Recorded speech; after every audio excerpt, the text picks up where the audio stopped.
On Saturday, Llanelli held its annual Remembrance Day March in memory of the tragic events of 1911, when it remembered the two young men, John Jack John and Leonard Wurzel, who were killed by British troops who opened fire that day.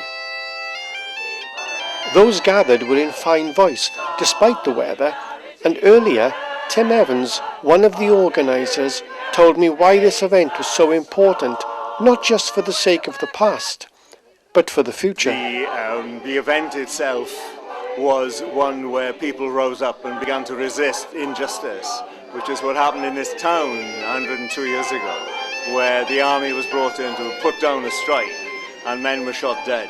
And that's what we're commemorating. The town rose up in rebellion against that and barricaded the soldiers who had done the deed into this railway station here. Our sovereign lord the king chargeth and commandeth all persons being assembled immediately to disperse themselves and peacefully depart to their habitations or their lawful business, upon the pains contained in the act made in the first year of King George I for preventing tumults and riotous assemblies. God save the king! A friend of Winston Churchill's who indicated that he was disappointed that the situation in Llanelli was settled within 2 days, because he wanted to give the workers a thrashing, to teach them a lesson, and was prepared to use the troops.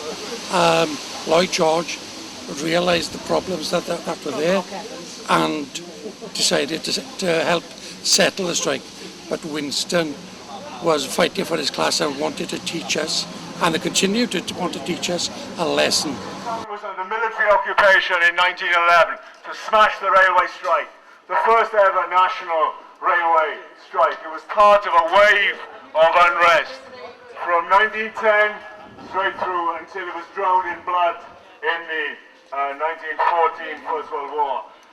But what workers showed in that period of time was the fact that they were prepared to resist. They were not prepared to sit down and let the bosses walk all over them. And they were prepared to actually come on the streets and to fight. And yes, this government did have blood on its hands. It's still got blood on its hands. Now, the fight against low wages in 1911 is still a common factor in 2013. And I think what we need to do, when we recall the murder by the British Army of John and Leonard Wurzel, we do not comfort ourselves with a false idea that this was the last time workers were slain by the British state. It's important that we honour the memory of the likes of Jack John and Leonard Wurzel and the 1911 Llanelli railway strike. Those in power have no sympathy for the ordinary man and woman. We talk about the cuts, right? What's going to happen when the bedroom tax gets in? What's going to happen when the universal credit gets in? We in the Assembly had a letter from a minister this week to talk about free school meals. How will they determine who's going to get free school meals? And when children come back in September, we don't know what's going to happen. And all this comes because those people in power have no idea what it is to live a normal working life.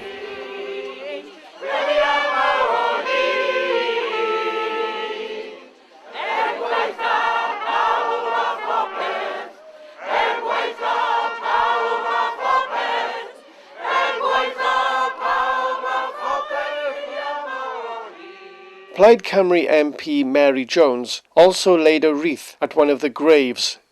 No, we won't forget, we must never forget, and we must make sure that the gains that they fought for and paid for with their blood are not lost now.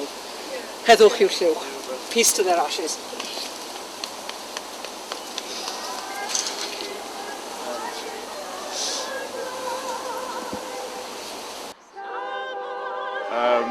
We commemorate that today. We also look to resistance in the present, because if injustices happened in 1911, quite a lot of injustices are happening today in terms of cuts, in terms of the bedroom tax, in terms of fracking and so forth. So we have called on anti-cuts campaigners and anti-bedroom tax and anti-fracking people to join us in the protest today. This is not just about what happened then, it is about what's happening now and how we fight it.